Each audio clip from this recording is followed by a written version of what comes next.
السلام علیکم دوستو، آج کی حدیث ہے حضرت ابو ہریرہ رضی اللہ عنہ سے مروی ہے کہ نبی اکرم ممبر پر تشریف فرماتے ہوئے 3 بار آمین آمین آمین کہا۔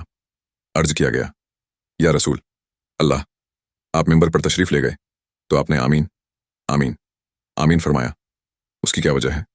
آپ نے فرمایا، جبرائیل علیہ السلام میرے پاس حاضر ہوئے اور کہنے لگے، جس شخص نے ماہ رمضان پایا اور اس کی مغفرت نہ ہو سکی تو وہ آگ جہنم میں گیا، اسے اللہ تعالیٰ اپنی رحمت سے دور کر دے۔ اے حبیب خدا، آپ آمین کہیں۔ اس پر میں نے آمین کہا اور پھر فرمایا، جس شخص نے ماں باپ دونوں کو پایا یا ان میں سے کسی ایک کو پایا اور ان کے ساتھ نیک سلوک نہ کیا اور مر گیا تو وہ آگ میں گیا، اللہ تعالیٰ اسے اپنی رحمت سے دور کر دے۔ اے حبیب خدا، آپ آمین کہیں۔